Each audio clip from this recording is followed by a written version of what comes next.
Hi, Sean Munger here, and this is Bond in Context, where I'm explaining the historical context of all of the James Bond films in order. This is the 21st video in my series, 22nd if you count the introduction, and the subject of this one is Die Another Day, the 20th official James Bond movie, the first film of the 21st century, the last to feature Pierce Brosnan, and in fact, a movie that marks a lot of lasts for the series. There would be a significant gap, both in time and in style, between this film and the next one, Daniel Craig's first, Casino Royale. The historical context of Die Another Day is primarily about one thing, and it's a big one, 9/11. This is the first Bond film of the post-September 11th world, and the significance of that cannot be overstated. I'm going to get into 9/11 in just a minute, but I thought it needed to be said up front. Die Another Day has everything to do with September 11th and the world that was emerging from that event. You can't begin to understand this film without delving deep into this world-changing event. I'm going to be talking a lot, perhaps more than usual for this series, about geopolitics and world history in this video, laying the groundwork, so to speak, before linking it up to Die Another Day. So bear with me, the historical context is uniquely important for this film, perhaps more so than any other in the series. But first, the picture itself. Die Another Day, released in November 2002, is a very unusual Bond story in that it takes place over a significant period of time. In fact, it's implied, though not stated, that the pre-credits sequence is supposed to occur before 9/11, and the rest of the film after the title song happens afterward. That's an important point. The film opens in North Korea, where Bond infiltrates a military base where a rogue North Korean officer is trading weapons for African conflict diamonds, very timely in the early 2000s.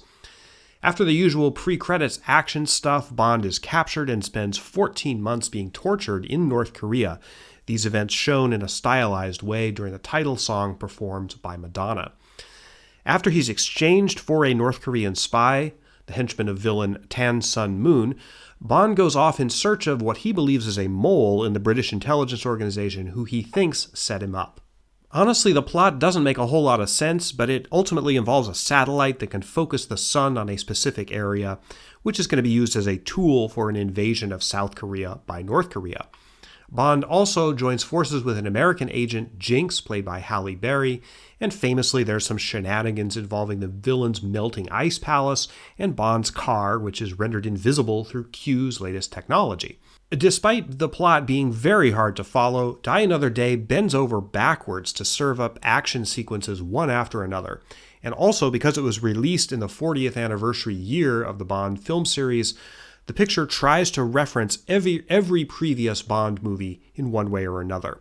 As a result, it's packed to overflowing with gadgets, gags, stunts, and chases. Honestly, it's almost too much of a good thing, and it comes off as a bit unwieldy. The historical context of Die Another Day absolutely has to begin with 9/11. This occurred, so far as I can tell, during about the middle of the film's development, but the actual making of the film, the photography and such, occurred after 9/11. The producers wanted to bring out the picture in 2002, the 40th anniversary of Dr. No from 1962, and thus filming had not begun by the time Al-Qaeda terrorists struck the Twin Towers and the Pentagon with hijacked airliners on September 11th, 2001. Few other events in modern history have ever had such a long reach. The background and context of the September 11th attacks are subjects way too complex to get into here. Suffice it to say, the attacks were the main project of Saudi-born terrorist Osama bin Laden, whose objective was to draw the United States into a ground war in Afghanistan that he believed, based on the Soviet experience there, would lead directly to the breakup of the U.S. as a superpower. This story has come up before in this series, Bond in Context. I discussed Afghanistan and the Soviet War in videos both on Octopussy and The Living Daylights. I also did a video, not in this series, but it's in my Historical Thoughts series, on the urban legend that Osama bin Laden was a CIA agent. He definitely was not. So I think I've covered the background of Afghanistan, bin Laden, and 9/11 sufficiently in other places. In any event, in the fall of 2001, just as script and production decisions were being finalized on Die Another Day, the United States and the UK were both reeling from the attacks and the new world that they made. U.S. President George W. Bush, who came to the White House through a Supreme Court decision that decided the unclear election of 2000 in his favor, he was suddenly a war president, and the first world leader he turned to for support was UK Prime Minister Tony Blair, who enthusiastically supported him. The Bush administration struck out in numerous directions in response to 9/11. A wave of legislation and administrative rules were passed to give the American government sweeping powers to fight terrorism and suspected terrorists all over the globe, from freezing assets and bank accounts to monitoring digital communications and, most controversially, holding terrorist suspects as quote-unquote enemy combatants, meaning enemy soldiers whose status was expressly excluded from the Geneva Conventions. Similar laws and policies were passed in the UK. I mention this because it comes up again in a later Bond film, Inspector from 2015, where M, played this time by Ralph Fiennes, arrests Blofeld. He says he's doing so under the Special Measures Act of 2001, which is obviously supposed to sound like this kind of thing. In actual fact, there is no law in the United Kingdom called the Special Measures Act.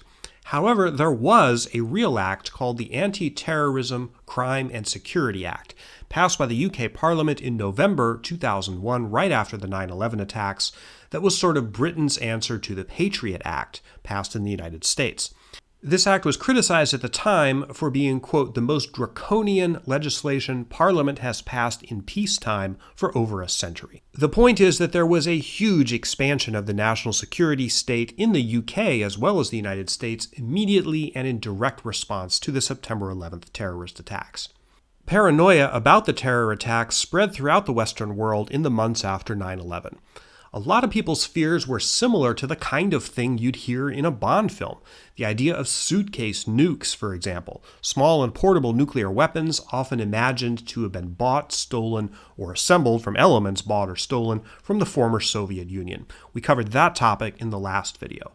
Osama bin Laden himself used this fear to troll the West in November 2001, 2 months after 9/11, by giving an interview to a reporter in which he claimed Al-Qaeda, his terrorist group, already had nuclear weapons. Unconfirmed reports from the CIA indicate that President George Bush was told about this and at least for a while believed it. Vice President Dick Cheney, who was enormously influential, at least in the early years of the Bush administration, was definitely terrified of this sort of Bond villain type scenario.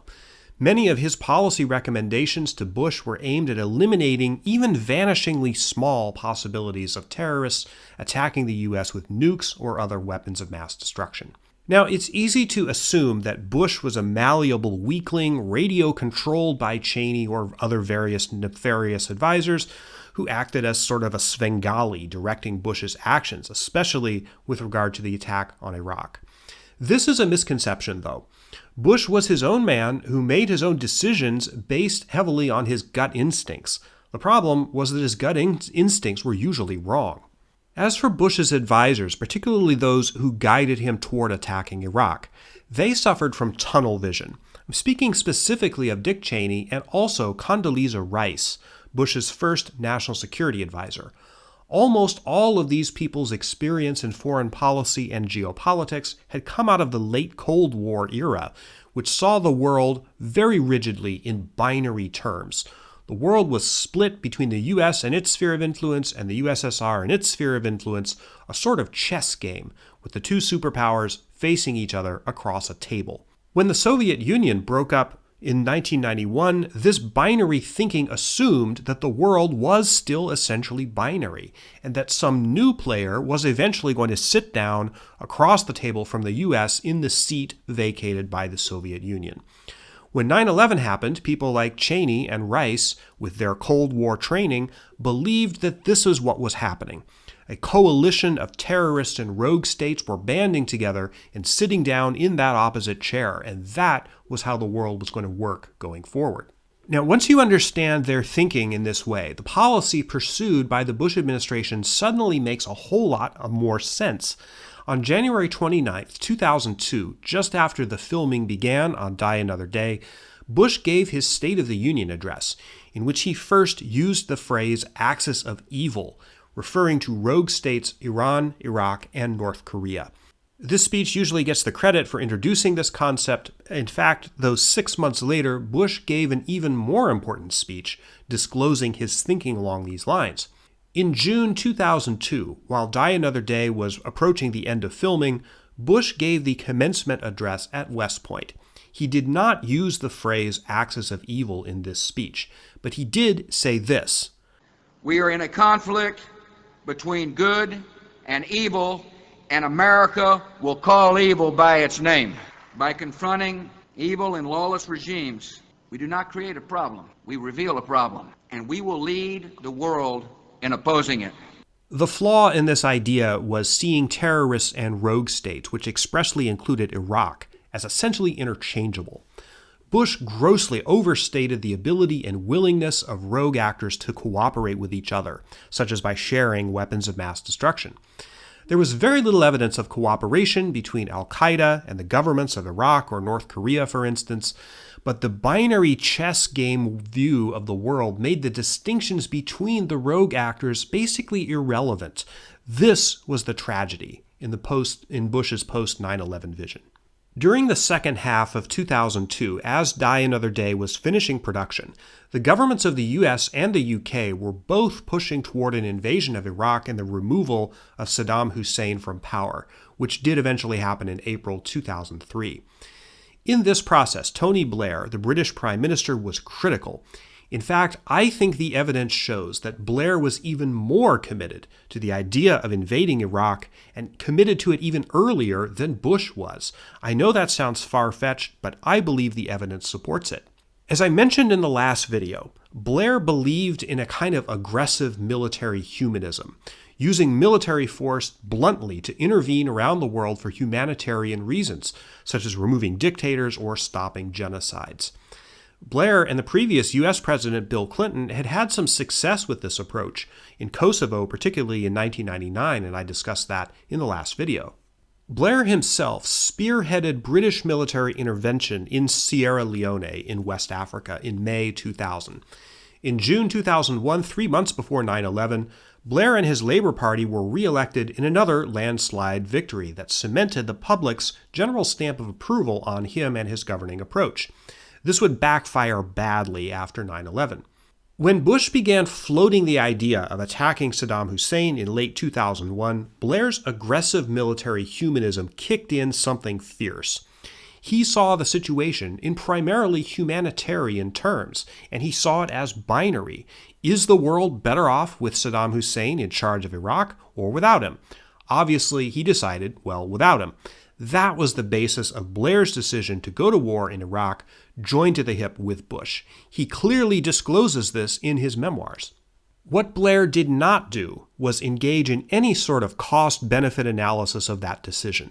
Were Britain's national interests at stake? Was the cost in blood and treasure of removing Saddam and the inevitable grotesque aftermath, was that all worth it, not just to the people of Iraq, but to the people of the UK? Was a chaotic post-Saddam Iraq, which might well inure to the benefit of terrorists like al-Qaeda, less bad than whatever might happen in the future if Saddam was left in place? Blair did not seriously consider any of these questions. For him, it was binary. You either like Saddam, in which case you oppose invading Iraq, or you hate him, in which case you support an invasion, regardless of the consequences. This was not the way that Bush saw the situation, but it perfectly explains why Blair was so eager to come along. As far as the American thinking, an interesting angle, particularly with regard to Dick Cheney, involves something called the demonstration effect.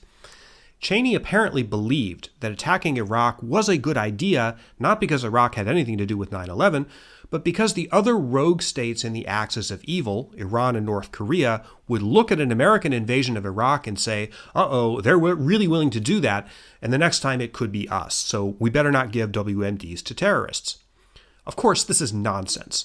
If North Korea and Iran drew any lessons from the Iraq invasion, it was, gee, we'd better hurry up and get nuclear weapons quick, because if we have nukes, which Iraq did not have, the U.S. will be deterred from attacking us. Therefore, Cheney's demonstration effect was a complete and total backfire. This theory, incidentally, the demonstration effect theory, comes out of Barton Gellman's 2008 book Angler, which is a very prescient biography of the then-sitting vice president. By the time Die Another Day came out in November 2002, the U.S. Congress had voted Bush the authority to invade Iraq, and the final screws were being put to Saddam Hussein. Demands for disclosure of his WMD capability, and the beginnings of an effort led by Tony Blair to get the United Nations to back this proposed attack. That effort ultimately failed. The holiday season into which Die Another Day got released was a pretty gloomy one, with war looking more or less imminent and probably, though not totally, unstoppable. Critical reaction to Die Another Day was sharply mixed, though some critics enjoyed the action sequences. Others thought they were too outlandish and over the top. Halle Berry's performance as Jinx was generally panned, which is sort of ironic because the producers were very eager to spin her off as a character with her own action series, a plan that thankfully never came to fruition. I can't imagine a series of Jinx action films would have really found an audience, so we can put that in the what the hell were they thinking category. It's not surprising that the North Koreans were angry at the film being portrayed as militaristic, power-hungry villains, and the film's tacit endorsement of Bush's Axis of Evil label being put on them. What is surprising is that the South Koreans were also mad at the movie. The film was boycotted in Seoul, and several South Korean government officials spoke out against it. They were upset at the portrayal of an American officer giving orders to South Korean military personnel, suggesting that the United States basically controls South Korea, and they were also mad at a love scene that occurs near a Buddha statue, which the Koreans regarded as disrespectful. And South Korea was a bit annoyed that the film came out just as they were trying to repair relations with the North, to the extent that they could be repaired during a time when the U.S. was getting ready to attack a country that they saw as an ally of North Korea. Nevertheless, audiences loved Die Another Day. It was the highest-grossing Bond film in the franchise until the release of Casino Royale 4 years later. I remember at the time a friend of mine, a huge Bond fan, proclaimed this to be the all-time best Bond film and literally counted the days until it was released on DVD. To each their own, but the past 19 years have dampened enthusiasm for the picture. Most Bond fans now rank it at the very bottom rung of the franchise. This was, of course, Pierce Brosnan's last appearance as James Bond. He had made 4 films over 7 years, and in many ways sort of exhausted his interpretation of the character. By 2002, he no longer looked like the right guy for the part. The world had changed indeed. We're now headed into the home stretch of the Bond in Context series as we get into the Daniel Craig films, starting with the next video. Thanks very much for watching. Please like, subscribe, share, do all that stuff that you do for a video you like. I'll be back with more historical stuff soon. Thanks.